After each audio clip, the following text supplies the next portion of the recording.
ವೀಕ್ಷಕರೇ, ಅನುದಿನ ಸುದ್ದಿಜಾಲ. ನಾನು ಅನನ್ಯ ಎಸ್ ಭಾರದ್ವಾಜ್.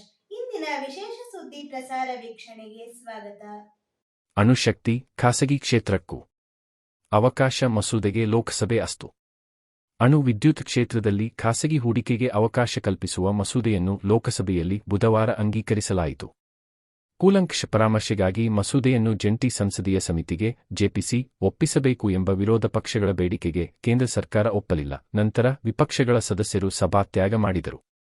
ಇದರ ನಡುವೆಯೇ ಭಾರತದ ಪ್ರಗತಿಗಾಗಿ ಅಣುಶಕ್ತಿಯ ಸುಸ್ಥಿರ ಉತ್ಪಾದನೆ ಎಸ್ಎಚ್ಎಂಟಿಐ ಶಾಂತಿ ಮಸೂದೆಯನ್ನು ಧ್ವನಿಮತ ಮೂಲಕ ಸದನ ಅಂಗೀಕರಿಸಿತು. ಮಸೂದೆ ಮೇಲಿನ ಚರ್ಚೆಯಲ್ಲಿ ಪಾಲ್ಗೊಂಡು ಮಾತನಾಡಿದ ಕೇಂದ್ರ ಸಚಿವ ಜಿತೇಂದ್ರ ಸಿಂಗ್, 2047ರ ವೇಳೆಗೆ 100 ಗಿಗಾವಾಟ್ ಅಣು ವಿದ್ಯುತ್ ಉತ್ಪಾದನೆ ಗುರಿ ಸಾಧಿಸಲು ಈ ಮಸೂದೆ ನೆರವಾಗಲಿದೆ ಎಂದು ಹೇಳಿದರು. ಈ ಮಸೂದೆ ಮೈಲುಗಲ್ಲಾಗಿದ್ದು ದೇಶದ ಅಭಿವೃದ್ಧಿ ಪಯಣಕ್ಕೆ ಹೊಸ ದಿಕ್ಕು ತೋರಲಿದೆ ಎಂದರು. ಜಾಗತಿಕ ಮಟ್ಟದಲ್ಲಿ ಭಾರತ ತನ್ನ ಛಾಪು ಮೂಡಿಸಬೇಕು ಎಂದಾದಲ್ಲಿ ಜಾಗತಿಕ ರಾಜಕಾರಣದಲ್ಲಿ ಭಾರತ ಮಹತ್ವದ ಪಾತ್ರ ವಹಿಸಲೇಬೇಕು. ಜಗತ್ತಿನ ವಿವಿಧೆಡೆ ಬಳಸುತ್ತಿರುವ ಕಾರ್ಯತಂತ್ರಗಳನ್ನು ನಾವು ಅನುಸರಿಸಬೇಕು ಎಂದು ಹೇಳಿದರು. ಪರ ವಿರೋಧ ಮಾತು. ಇದಕ್ಕೂ ಮುನ್ನ ನಡೆದ ಚರ್ಚೆ ವೇಳೆ ಆಡಳಿತಾರೂಢ ಎನ್ಡಿಎ ಮೈತ್ರಿಕೂಟದ ಸಂಸದರು ಈ ಮಸೂದೆಯನ್ನು ಬೆಂಬಲಿಸಿದರೆ, ವ್ಯಾಪಕ ಸಮಾಲೋಚನೆಗಳಿಗಾಗಿ ಈ ಮಸೂದೆಯನ್ನು ಜಂಟಿ ಸಂಸದೀಯ ಸಮಿತಿಗೆ ಜೆಪಿಸಿ ಒಪ್ಪಿಸಬೇಕು ಎಂದು ವಿರೋಧ ಪಕ್ಷಗಳ ಸಂಸದರು ಪಟ್ಟು ಹಿಡಿದರು. ವಿದ್ಯುತ್ ಉತ್ಪಾದನೆಯಲ್ಲಿ ದೇಶವನ್ನು ಸ್ವಾವಲಂಬಿಯನ್ನಾಗಿ ಮಾಡಲು ಈ ಮಸೂದೆ ನೆರವಾಗಲಿದೆ ಎಂಬುದು ಎನ್ಡಿಎ ಪಾಳೆಯದ ಸಂಸದರ ಪ್ರತಿಪಾದನೆಯಾದರೆ, ಈ ಕ್ಷೇತ್ರವನ್ನು ಖಾಸಗಿ ವಲಯಕ್ಕೆ ಮುಕ್ತಗೊಳಿಸುವುದು ಅಪಾಯಕಾರಿ ಎಂದು ಹೇಳುವ ಮೂಲಕ ವಿಪಕ್ಷಗಳ ಸಂಸದರು ಮಸೂದೆಗೆ ಬಲವಾದ ಪ್ರತಿರೋಧ ವ್ಯಕ್ತಪಡಿಸಿದರು.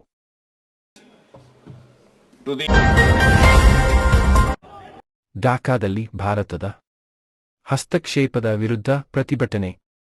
ಮಾಜಿ ಪ್ರಧಾನಿ ಶೇಖ್ ಹಸೀನಾ ವಾಪಸ್ಸು ಕಳುಹಿಸಿಕೊಡುವುದು ಸೇರಿ ಅನೇಕ ವಿಚಾರಗಳಿಗೆ ಸಂಬಂಧಿಸಿ ಢಾಕಾದಲ್ಲಿರುವ ಭಾರತದ ಹೈಕಮಿಷನ್ ಕಚೇರಿ ಎದುರು ಜುಲೈ ಐಕ್ಯ ಸಂಘಟನೆಯ ನೂರಾರು ಸದಸ್ಯರು ಪ್ರತಿಭಟನೆ ನಡೆಸಿ ಭಾರತ ವಿರೋಧಿ ಘೋಷಣೆಗಳನ್ನು ಬುಧವಾರ ಕೂಗಿದರು.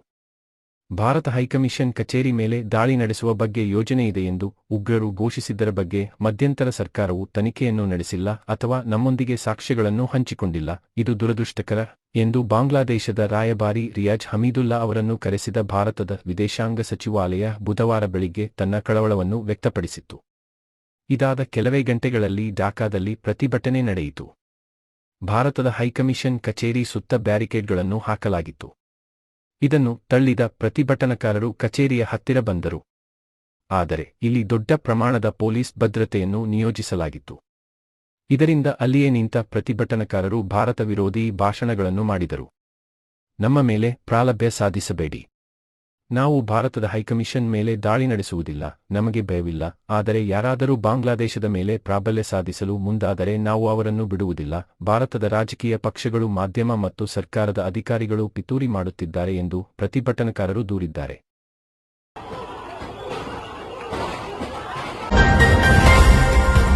ಕೃಷ್ಣ ಬೈರೇಗೌಡ ವಿರುದ್ಧ ಭೂ ಕಬಳಿಕೆ ಆರೋಪ ಮಾಡಿದ ಬಿಜೆಪಿ. ಕೋಲಾರ ಜಿಲ್ಲೆ ನರಸಾಪುರ ಹೋಬಳಿಯ ಗರುಡನಪಾಳ್ಯ ಗ್ರಾಮದಲ್ಲಿ ಕೆರೆ ಮತ್ತು ಸ್ಮಶಾನ ಭೂಮಿಯ ದಾಖಲೆ ತಿದ್ದಿ ಖರಾಬು ಎಂದು ತಮ್ಮ ಹೆಸರಿಗೆ ಮಾಡಿಕೊಳ್ಳುವ ಮೂಲಕ ಕಂದಾಯ ಸಚಿವ ಕೃಷ್ಣ ಬೈರೇಗೌಡ ಅವರು ಅಕ್ರಮ ಎಸಗಿದ್ದಾರೆ ಎಂದು ಬಿಜೆಪಿ ನಾಯಕರು ಆರೋಪಿಸಿದರು. ವಿಧಾನಪರಿಷತ್ ವಿರೋಧ ಪಕ್ಷದ ನಾಯಕ ಛಲವಾದಿ ನಾರಾಯಣಸ್ವಾಮಿ, ಮುಖ್ಯ ಸಚೇತಕ ಎನ್ ರವಿಕುಮಾರ್ ಮತ್ತು ಬಿಜೆಪಿ ರಾಜ್ಯ ಕಾರ್ಯದರ್ಶಿ ತಮ್ಮೇಶಗೌಡ ಅವರು ಬುಧವಾರ ಇಲ್ಲಿ ಸುದ್ದಿಗೋಷ್ಠಿ ನಡೆಸಿ ಪೂರಕ ದಾಖಲೆಗಳನ್ನು ಬಿಡುಗಡೆ ಮಾಡಿದರು.